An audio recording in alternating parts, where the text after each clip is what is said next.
Pigeons can be dangerous. नहीं, मैं कोई एंटी एनिमल राइट टाइप की बात नहीं कर रहा, और आप ऐसा भी मत समझना कि आई डोंट लाइक बर्ड्स और एनिमल्स और I do not care about nature. मैं ऐसा क्यों बोल रहा हूं, इसके पीछे एक बहुत बड़ा कारण है।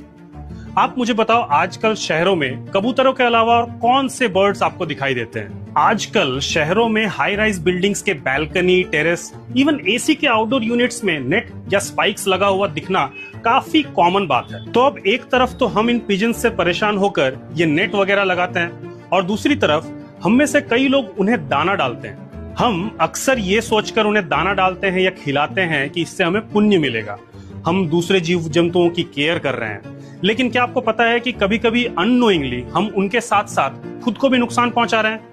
पिजन्स, जो एक समय पर नेचर में पाए जाने वाले छोटे छोटे सीड्स या इंसेक्ट्स और वॉर्म्स खाना पसंद करते थे, आजकल लोगों के खिलाने की वजह से उनका नेचुरल डाइट खत्म सा हो गया है। शहरों में कबूतरों की संख्या बहुत तेजी से बढ़ रही है, और जब पिजन्स की पॉपुलेशन इतनी तेजी से बढ़ती है तो उनकी ड्रॉपिंग्स भी बढ़ जाती है। एक एवरेज पिजन दिन में 15 से 20 बार पॉटी करती है। सोचो, एक ये छोटा सा 400 ग्राम का पिजन हर साल लगभग 11 केजी पॉटी करता है। पिजन्स के ड्रॉपिंग्स न सिर्फ बिल्डिंग्स और रोड्स को गंदा करते हैं, बल्कि इनमें एस्परगिलस, पेनिसिलियम जैसे फंगस और बैक्टीरिया भी होते हैं, जो हेल्थ प्रॉब्लम्स जैसे रेस्पिरेटरी इन्फेक्शंस को जन्म देते हैं।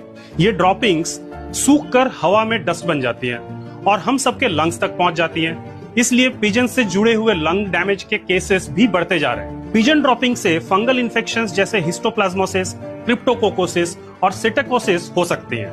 ये काफी सीरियस और जानलेवा बीमारियां हैं और हवा के माध्यम से बड़ी ही आसानी से फैलती हैं। एक प्रॉब्लम और है, जब किसी को भी आसानी से ज्यादा खाना मिल जाता है तो खाना खाने के लिए या खोजने के लिए जो नेचुरल प्रोसेस है उनका, वो अफेक्ट होता है और धीरे धीरे अपने नेचुरल डाइट से ये दूर चले जाते हैं। ये हमारे ओवरऑल इकोसिस्टम को डिस्टर्ब करती है और बैलेंस बिगाड़ती है। हमें समझना होगा कि पिजन्स को ज्यादा खिलाना किसी के लिए अच्छा नहीं है, ना उनके लिए, ना नेचर के लिए, और ना ही हमारे पूरे इकोसिस्टम के लिए।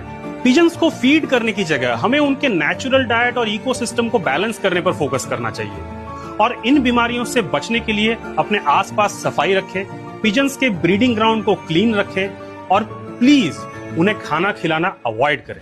अगर आपको इन बातों में थोड़ा भी सेंस लगता है तो आप अपने आसपास के लोगों को एजुकेट कर सकते हैं, ये वीडियो शेयर कर सकते हैं और पिजन फीडिंग को कंट्रोल करने में मदद कर सकते हैं।